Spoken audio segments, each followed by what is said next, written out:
Wait, pause for a second. Something quiet, something almost invisible has just shifted. And if you've noticed a softness around your chest tonight that feels older than the day you've had, there's a reason.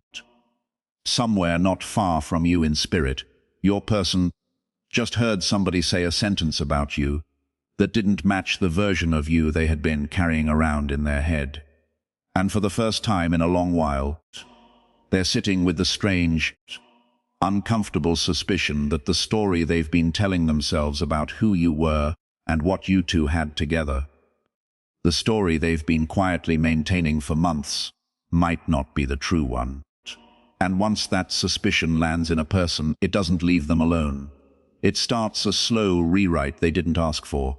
If this message speaks to your heart, comment, "I receive this love," like the video, and subscribe for more. The setting tonight is plain. That's worth saying out loud, because plain settings are where the real shifts usually happen. They're at a small gathering at someone's place, not a party. More like the kind of get-together where people drift in over a couple of hours and end up sitting on couches and on the kitchen counter and on the floor near the speaker, holding cans and bottles and half-eaten plates of whatever someone brought. There are a few people there your person hasn't seen in a while. Old friends. The kind that know things about them that they don't share with newer friends. The lights are low. Somebody is playing music from a phone hooked up to a speaker. The whole room has that comfortable noise of people who used to spend more time together than they do now. Your person walked in tonight feeling neutral. Not great, not bad, just present. They had told themselves this was going to be an easy evening. Catch up with a few people, eat something, leave at a reasonable time. They had even rehearsed. In that small inner way we all rehearse things. The answers they would give if anyone asked about their life. The answers were polished, honest enough to pass, empty enough not to require anything more. Then someone asked about you. And the air in the room subtly changed for them, even though no one else noticed. Stay with this, because there's a layer here that's going to keep unfolding all night for them. It wasn't a confrontational question. It came from one of the older friends in the room, somebody who had known both of you back when you were still talking. Somebody who had liked you, genuinely, in that uncomplicated way that good friends sometimes like the people their friends bring around. The question itself was small. Something like, "Have you talked to her at all? I always thought she was good for you," said gently. Said with no agenda. Said the way an old friend says something true at a moment when nobody else at the gathering is really paying attention. But the second half of that sentence was where the trouble began. "I always thought she was good for you."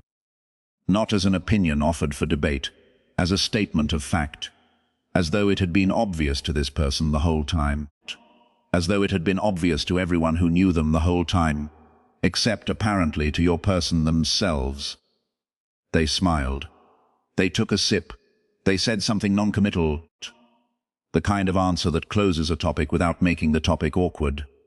"We just kind of stopped talking, you know how that goes." That kind of line.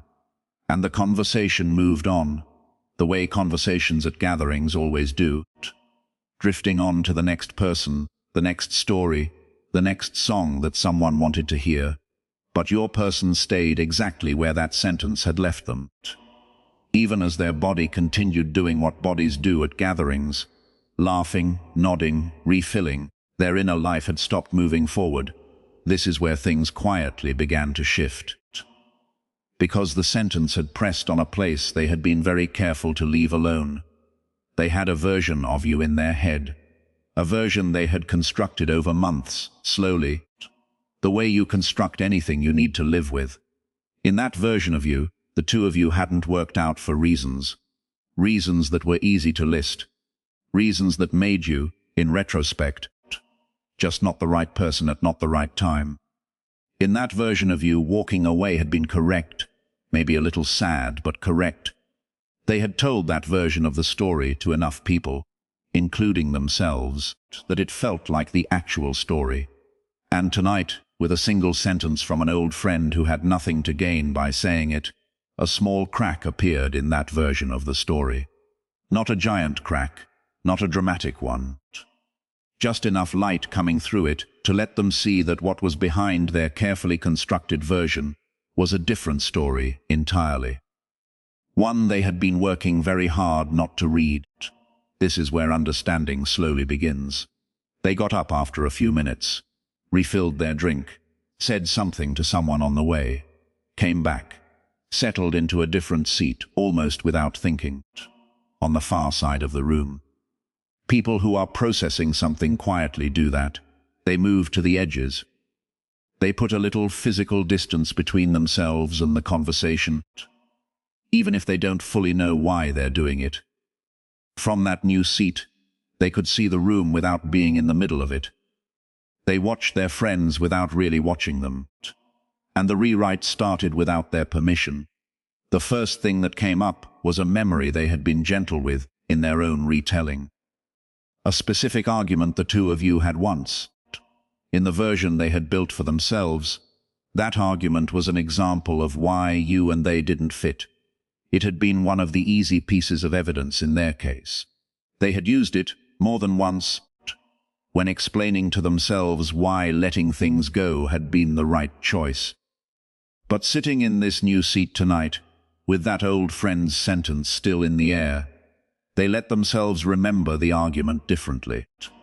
They let themselves remember the parts they had edited out of their version, the part where you had been right about something they hadn't been ready to hear, the part where they had defended themselves with a tone they weren't proud of, the part where you had still, even after that tone, tried to find a way back to common ground, the part where they had been the one who let the conversation die.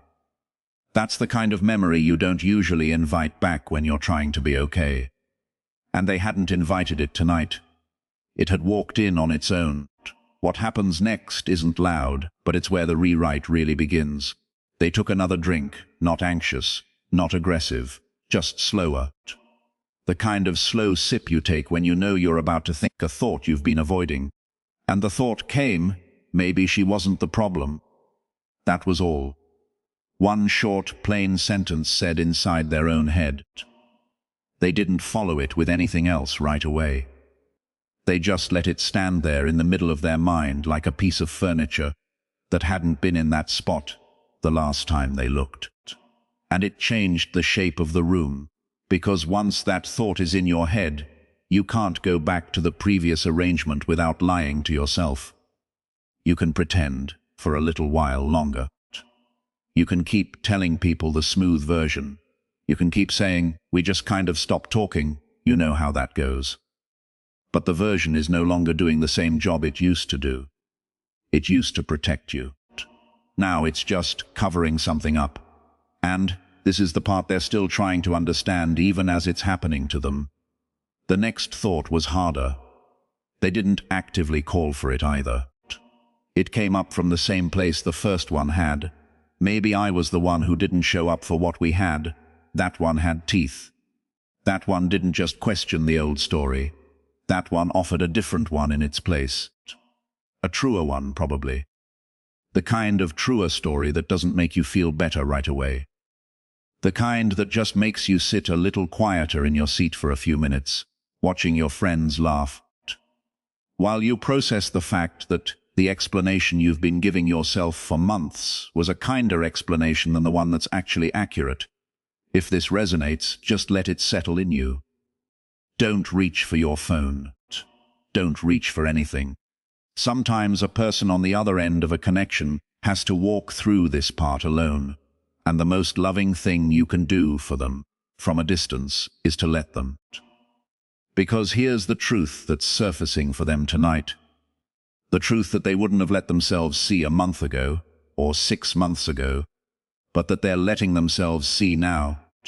Because the old friend's sentence cracked the door open just wide enough, they had told themselves a story in which you were a chapter that closed. The truer story is that you were a person who had been seeing them clearly, and they had not yet been ready to be seen clearly.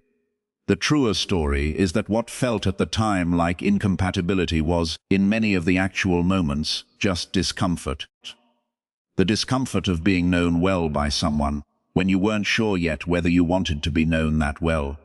In the simpler story, you were the one who didn't fit.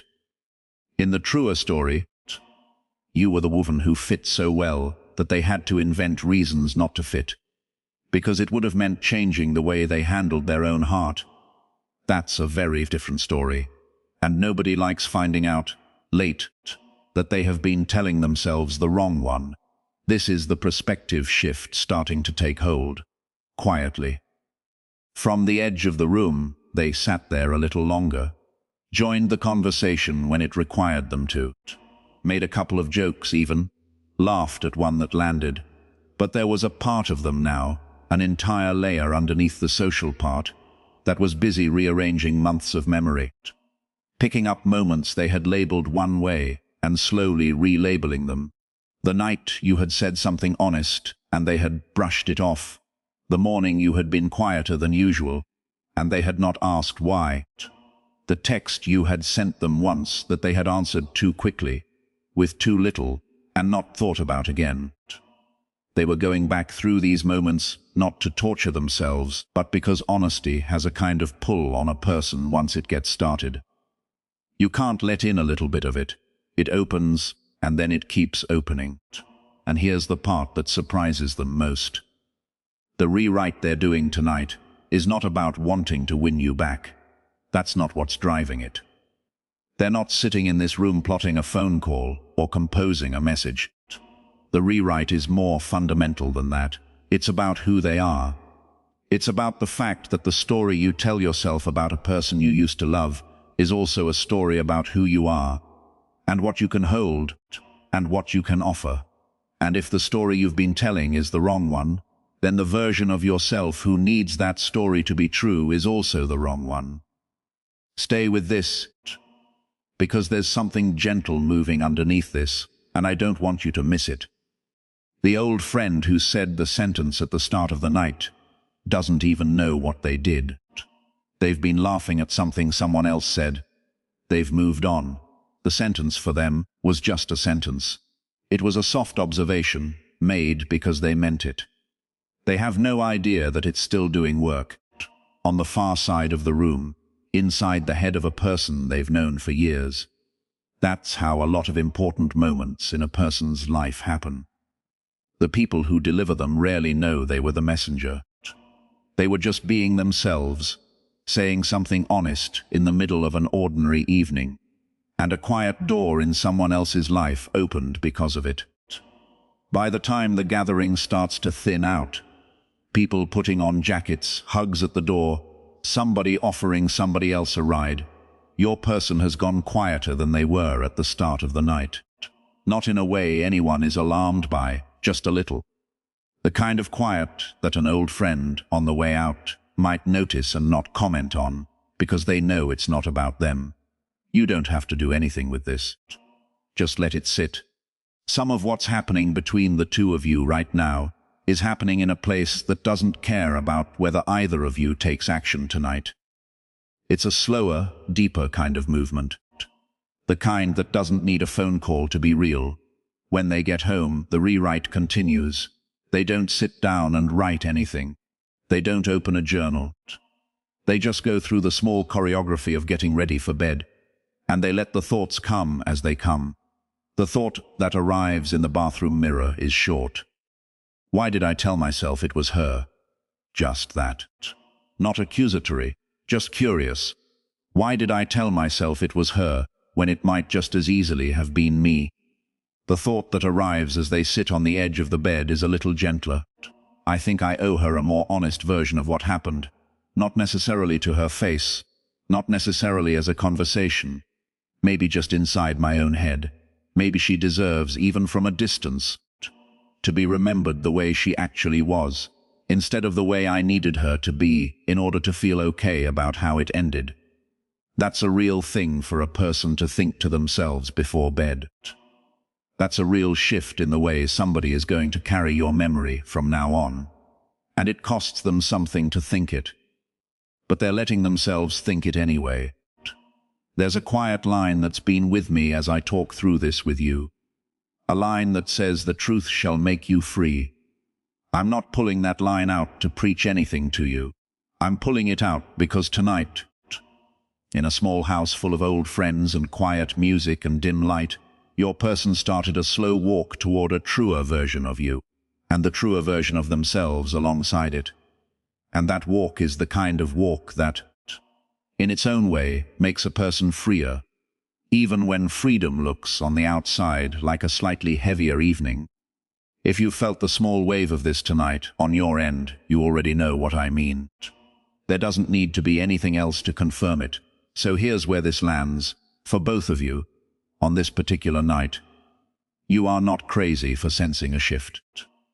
You are not crazy for the way some part of you has stayed quietly tuned to them, even when you've done your best work to live your own life and tend to your own peace. The part of you that has stayed tuned is not a weakness. It is just the part of you that remembers the truth of what was there. And tonight, the truth of what was there is being re-acknowledged on the other end too. Not loudly, not with fanfare, just with one honest sentence from an old friend, and a long quiet evening on the edge of a couch, and a thought before bed that finally said the thing your person hadn't let themselves say. You don't need to do anything with that. You can rest now. You can let your shoulders fall the rest of the way down.